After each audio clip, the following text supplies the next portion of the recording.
ഭർത്താവിൻ്റെ മരണമാണെങ്കിൽ 4 മാസവും 10 ദിവസവും അവർ ഇദ്ദയിരിക്കണം. അതൊരു ദുഃഖത്തിന്റെ ഭാഗമാണ്, അതൊരു മത നിയമത്തിന്റെ ഭാഗമാണ്. അതിലൊരുപാട് ഹിക്മത്തുണ്ട്. ആ ഇരിക്കുന്നവർക്ക് ചില കാര്യങ്ങൾ പാടില്ല, ബാക്കിയെല്ലാം പറ്റും. ഏതാ ചില കാര്യങ്ങൾ പാടില്ലെന്ന് പറഞ്ഞത്? തർക്കുസീനത്തിൻ പെണ്ണ്, ആ വിധവയായ സഹോദരി ഇദ്ദയിരിക്കുമ്പോൾ അവർ ഒരിക്കലും ആലങ്കാരങ്ങൾ അണിയാൻ പാടില്ല, അടിപൊളിയാക്കി നടക്കാൻ പാടില്ല, സുഗന്ധങ്ങൾ ഉപയോഗിക്കാൻ പാടില്ല. വീട്ടിലാണ്, റൂമിലൊക്കെ തന്നെയാണ്, പക്ഷെ അത് പറ്റില്ല.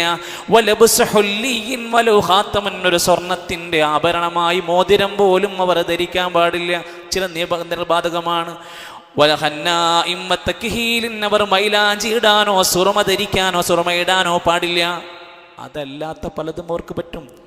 നഖം വെട്ടാം, ഒഴിവാക്കേണ്ടുന്ന മുടി രോമങ്ങൾ ഉണ്ടെങ്കിൽ അത് നീട്ടി ഒഴിവാക്കാം, കുളിക്കാം, അലക്കാം, ഭക്ഷണം പാചകം ചെയ്യാം. എന്നാൽ നമ്മുടെ നാട്ടിലേക്ക് വന്ന ഈ നിയമമുണ്ടല്ലോ, ആ ഒരു പെണ്ണിനെ സംബന്ധിച്ചിടത്തോളം ശരിക്കു പറഞ്ഞ തുമ്മാൻ പോലും സമ്മതിക്കില്ല. അഥവാ അവർ താമസിക്കുന്ന റൂമിൻ്റെ എല്ലാ എയർ ഹോളുകൾ വരെ അടച്ചിട്ടുണ്ടാവും, ഒരു കാറ്റ് പാസ് ചെയ്യാൻ പാടില്ല.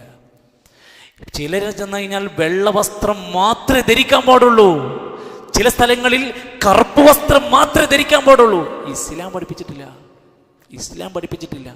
ചില സ്ഥലങ്ങളിൽ ചെന്ന് കഴിഞ്ഞാൽ അവരുടെ മക്കള്, അവരുടെ സ്വന്തം മക്കള്, ആങ്ങള, മഹറമായവരെ പോലും കാണാൻ സമ്മതിക്കൂല. പാടില്ല, ഇദ്ധരിക്കാണ്, കുടുസാക്കി ഞെരുക്കി കഷ്ടപ്പെടുത്തുകയാണ്. ഈ അടുത്തൊരു കുടുംബത്തിൽ ഒരു അമുസ്ലിമായ അയൽവാസി സ്ത്രീയാണ്, അവരൊന്ന് കാണാൻ വന്നപ്പോൾ പാടില്ല എന്ന് പറഞ്ഞ് വാതിലടച്ചു. ആര് പറഞ്ഞു ഈ നിയമങ്ങൾ?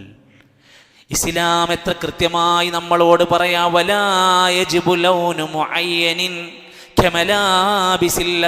ഇസ്ലാമിക ഫിഖഹിന്റെ മസലയിൽ പറയാ, ഒരിക്കലും ഒരു പെണ്ണ് ഇദ്ദ ഇരിക്കുമ്പോൾ അവർ അസ്വദായ കറുത്ത വസ്ത്രം ധരിക്കണമെന്നത് നിർബന്ധമില്ല.